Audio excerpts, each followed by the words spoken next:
Kriminolog Universitas Indonesia, Pak Thomas Sunaryo, sudah bersama saya saat ini. Pak Thomas, terima kasih waktunya untuk Fakta. Berkaitan dengan adanya kasus di Tegal kemarin ya, pembunuhan seorang ustadz yang dilakukan oleh mantan murid yang juga mantan karyawannya sendiri. Dari kacamata kriminolog, Anda sendiri melihatnya seperti apa? Yang pertama, fenomena yang umum ya, katakanlah ini malah fenomena yang wajar ya. Ada pembunuhan ya, sebagai kejahatan kekerasan ya.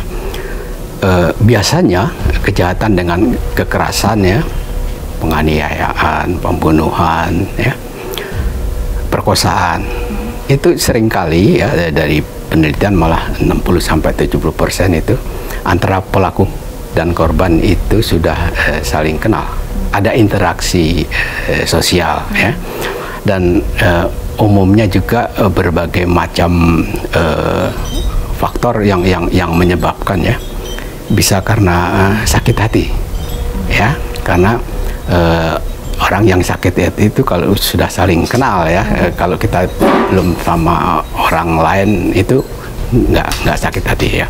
Tapi kalau kita melihat kasus ini Pak, kebetulan kami kemarin sudah mewawancarai baik itu dari pihak korban maupun juga tersangka secara langsung gitu ya. Keduanya mengakui sebelumnya tidak pernah ada masalah Pak. Kalau tadi sempat dikatakan oleh Pak Thomas ada kemungkinan sakit hati begitu ya, menjadi salah satu pemicu. Mereka ini nampaknya baik-baik saja begitu, keduanya mengakui. Nah ini seperti apa Pak Thomas? Nah begini, gangguan kejiwaan tuh bisa menahun, bisa tiba-tiba ya. Ahlinya nanti yang menyelidiki ya, dan sekarang ini nampaknya berita kejahatan ya, kekerasan, dan ini sudah masuk ke dalam rumah melalui televisi, melalui medsos gitu ya. Jadi saya nggak tahu juga nanti berkali apakah dia berpura-pura tidak ada masalah ya.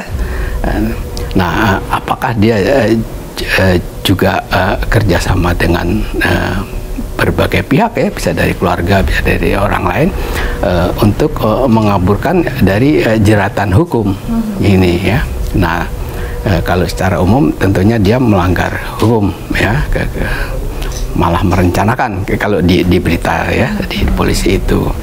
Nah untuk ini kalau dia dipandang menerima gangguan mental ya, kejiwaan, itu kan psikiater itu hanya untuk menjelaskan dia mampu bertanggung jawab atau tidak atas perbuatannya itu.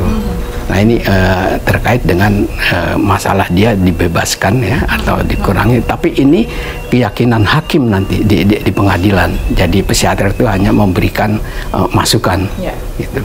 Biasanya kalau orang itu normal, dalam arti tidak ada kegangguan jiwa ya. Dia sudah merencanakan juga, setelah ini saya mau menghilangkan jejak, saya mau lari kemana. Itu jika normal ya Pak? Kalau normal dalam arti kejiwaannya ya, mereka akan menyelamatkan diri juga setelah melampiaskan kesalahannya ini gitu ya. Tapi kalau yang mengalami gangguan kejiwaan, biasanya dia kayak tidak merasa ada sesuatu yang bersalah ya, atau menyebabkan dia melakukan hal-hal itu, seperti nggak sadar aja. Tapi apakah benar atau tidak ya, ini ahli nanti yang psikiater yang menjelaskan itu. Tapi sekalipun nanti akan tentunya membutuhkan pemeriksaan kejiwaan begitu ya, Anda selaku kriminolog ini melihat bahwa memang ada kemungkinan bahwa pelaku ini sebenarnya tidak mengalami gangguan jiwa begitu ya, kalau dilihat dari aksinya. Iya, kalau dilihat apalagi dia kabur ya, yang ini gitu. Nah ini juga mungkin orang-orang terdekat juga perlu penyidik lebih jeli ya, apakah itu karena hutang piutang ya, atau ya macam-macam ya, karena hubungannya sangat dekat tuh, bekas muridnya kan dulu dan ini. Baik, Pak Thomas, terima kasih banyak atas pandangannya ya. Kita harapkan kejadian serupa ini tidak terjadi lagi tentunya dalam masyarakat. Sehat selalu Pak Thomas. Dari fakta yang kami temukan, pemicu pembunuhan terhadap Ustadz Nurkolis terjadi lantaran pelaku merasa mendapat bisikan dan kondisi fisik yang menurun saat ia tak lagi bekerja dengan korban. Sejumlah saksi yang diperiksa pihak kepolisian menduga ada kecenderungan pelaku mengalami gangguan jiwa. Namun hal ini tentunya masih memerlukan pemeriksaan lebih lanjut. Sementara itu, pemirsa, kriminolog Universitas Indonesia Thomas Sunaryo menyebutkan orang yang mengalami gangguan jiwa seharusnya tak dapat merencanakan suatu tindakan kriminal dan berencana untuk melarikan diri setelah melakukan aksinya. Polisi telah menjatuhkan hukuman paling lama 20 tahun penjara atau maksimal hukuman mati terhadap pelaku. Saksikan Terus Fakta setiap hari Senin pukul 8 malam hanya di TV One.